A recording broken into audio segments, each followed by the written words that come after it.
Oh man, well, you know what? You would have been sweating if you were out doing that here yesterday. And today it's just kind of sticky, steamy weather outside. We've had some heat at times too. And we've obviously had some storms as well. More of that to come here as we start off this new week. Next couple of days in particular, we do have probably our highest chance of rain, most widespread rain coming up as we go towards Tuesday night. You see the probabilities here. Later tomorrow evening, parts of the state on Monday night. Most widespread Tuesday into Tuesday night, and some of that lingers then into the day on Wednesday. After that, it's a drier stretch of weather. We're getting hotter and sunnier progressively as we head towards the end of this week and into the upcoming weekend.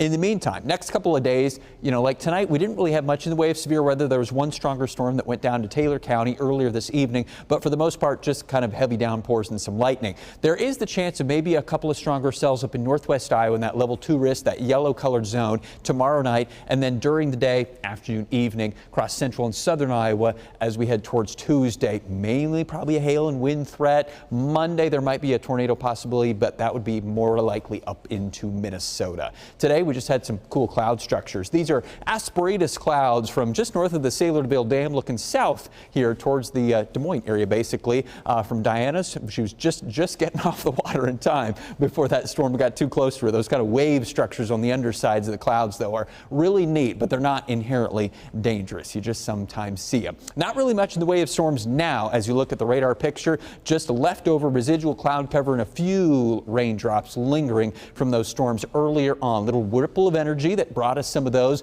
utilizing that heat and that moisture across the state. Another wave of energy is crossing the plains tonight, and that's where you see some storms out towards the Badlands and Black Hills and towards the Panhandle region of Nebraska. There is a boundary up towards far northwest Iowa, but that's not really doing anything right now.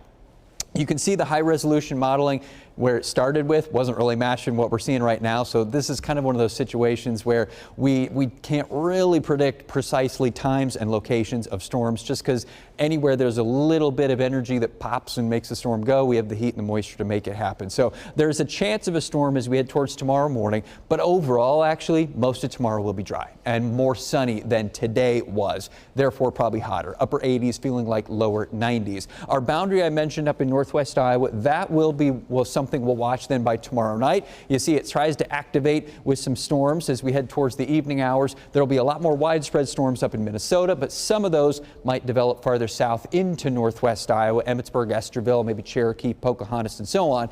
And those will head eastward and southeastward as we head towards the night. This particular model tries to take them into northeast Iowa. That seems less likely than further off to the west. So that's the uncertainty we're dealing with. But as we head towards then Tuesday, more likely to have rainfall more widespread because that front starts to sag southeast into the middle of the state, and then we get another wave of energy. Look out towards the plains of Nebraska and Kansas towards, this is Tuesday night, pushing a pretty bigger complex of thunderstorms into Iowa towards late Tuesday night and into Wednesday morning. Some of those showers and storms will then linger into the day on Wednesday, and then this whole thing pulls eastward. By the time we get to Thursday, that's the end of this kind of unsettled pattern that we've been in for a few days. We're going back to being sunny, and we're going to be drier and hotter then as we head towards later this week. And by drier, I don't mean less humid. Unfortunately, we're still going to be keeping the mugginess around. Look at the overnight lows by the end of this week, 70s at night. And that's not really much of a break from the heat. Into the 90s for temperatures, a little bit of a breeze too, that might help some, but overall those low 90s by the weekend probably going to feel more like upper 90s.